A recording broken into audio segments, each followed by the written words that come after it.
we've had a most marvellous summer this year. And I was lucky enough to spend a couple of weeks away, a bit earlier. And, well, I did find myself in a very interesting part of the world. I was down in Gloucestershire, and I was walking up a country lane when I saw a man trimming his bush. And I thought, I don't think I like the look of that. And I carried on, I turned the corner, and there, through the hedge, were a pair of low-hanging danglers. And I thought, I've got to get my hands on them. So I stuck my hand through the hedge and felt them, their leathery, textured skin. It was a little bit off-putting, but I picked them anyway. That's right, I picked some local wild pears. I don't know about you, but I love a nice firm pear. I thought you like a rough pear, dear. Well, I do like a rough pear, and indeed these were. The skin was extremely mottled. It reminded me of you before you put your makeup on. But anyway, I got them back here, and we put them in the fruit bowl, and did they ripen? No! If I might say, everybody, it is extremely aggravating that when you steal some fruit out of somebody's garden, and the bloody fruit doesn't ripen, what do? I'll tell you what you do, you cook it. You will force it into ripeness. I have to say, I didn't really steal it. I just purloined it. Anyway, now, very, very simply, we need a pear like this, which is nice and firm, and we need to halve it and core it. So all we do is we take a nice peel, like that, and that's all we do. That seems simple. It's very simple, I can do it. And don't let the pear put up any obstruction. If it starts complaining, just smile at it. Say it's the end of your life. Right, let's... Do you do that to all pears? I do this to as many pears as I can get my hands on. Right. Oh! Here we are. Your pear's been skinned. Now, the next thing we do, we chop off the end. We don't like the end, but we do like the stalk. I'm very keen on the stalk. I like the stalk, you do. I like the stalk. It's got that kind of look about it that just says it should be there. Right, now what we actually need to do is then core it. And this is what we do. Okay, are you following me? Yes, there's the answer I was seeking. I mean, the core of a pear isn't very tough, is it? It's not really very difficult to do. And you don't do it with a meat chopper, by the way. You do it with a bread knife. I always like to have the right tool with my pear, dear. Do you know, you're nothing without the right tool. No. Right? And that's what you've got. You've got a pear.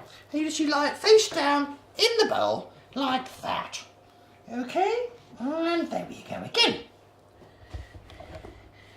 That is quite simple, dear, isn't it? It's, well, listen, I can do it. Well, that goes without saying, doesn't it, dear? It does, dear. Simplicity and Brenda. Simplicity, there, that's right. So, okay, we've got that there. Right, the first thing we do is we take some decent quality apple juice. Cloudy.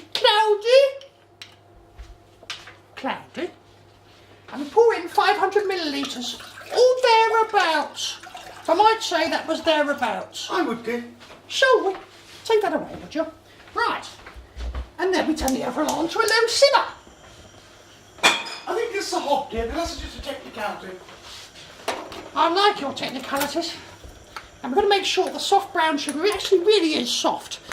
Are you focusing on my tips? Do we really have to make it that worrying about the soft, dear? I think that'll dissolve quite nicely. Yes, you probably will. I think that's adding unnecessary work. Just pop it in, dear. Well, I'm going to wait till it's a bit warmer if that's all right with you. Well, it won't take long, will it? That'll just go in. Just in. Well, into the apple juice, you want to add 25 grams of soft brown sugar. Oh. All right? Oh. It's all right. Yeah. Yeah, soft brown sugar. There we go. 25 grams of soft brown sugar has just been put in there. And under instructions from Fanny, who's never made this recipe before. And you let it just melt away. Now you have to add sugar according to taste. In actual fact, you may not need that much sugar. Or if you've got a very sweet tooth like Fanny Clunger, you might add a lot more. However, she didn't reckon without me, and I don't want a very sweet dessert. I like a sweet pear, dear. I bet you do. Right. That's coming close to a simmer.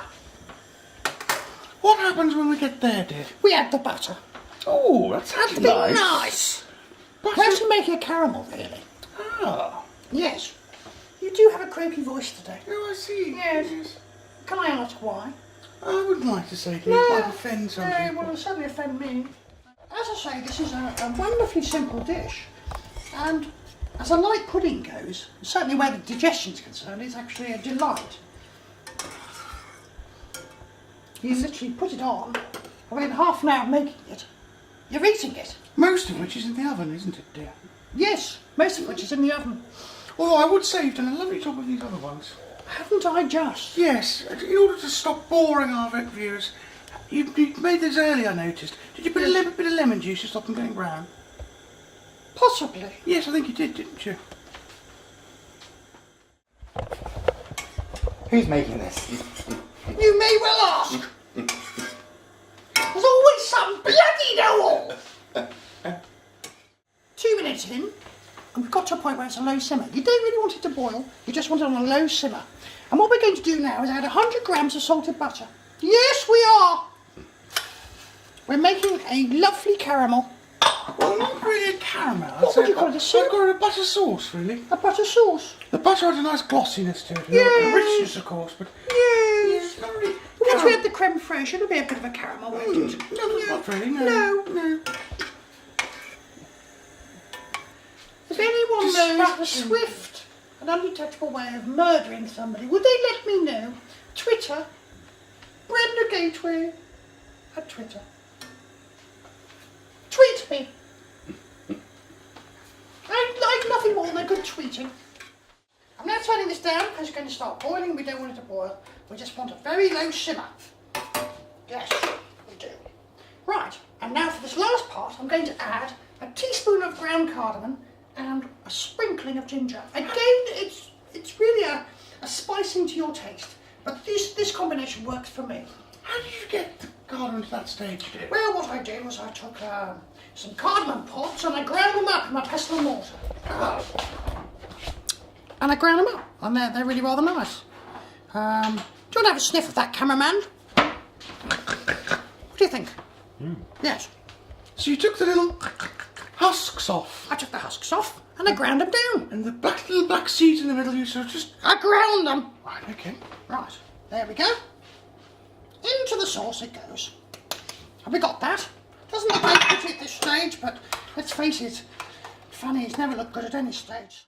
We've got this lovely sauce to pour over the pears, and I'm not one to burn my hands, so I'm just going to pour it from here. Turn the oven off, be safe. Alright, all over your nicely sliced pears. Look at that. It's going to be gorgeous. Going to be gorgeous. There's a little pear swamp there, isn't It's a pear swamp. Quite right. Stick that in the oven at 180, the best part of 25 minutes, and then we'll get them out. Alright? Believe me, by the end of this, your firm pears will be lovely and juicy. And I do like a nice juicy pear. So what are you doing now? You're getting them out, dear? Getting them out.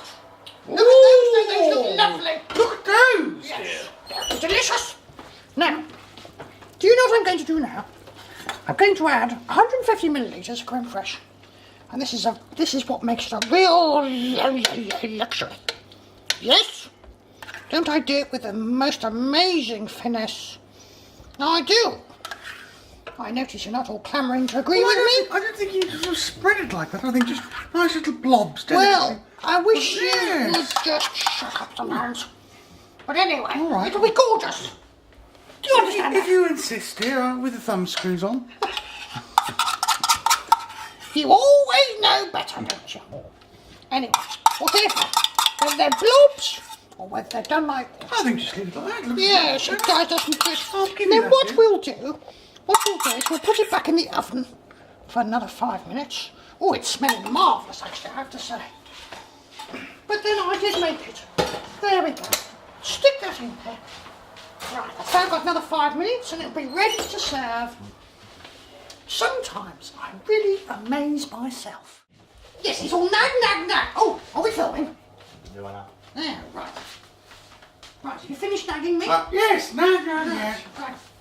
Going to get it out now. And my pudding. And your pear. Look at that! Isn't that gorgeous? Yes, it does look lovely. Yes, that is now ready to sit. We'll be serving that up a bit later when it's nice and warm rather than Boiling hot. roiling like you. Yes. Okay, turn this down.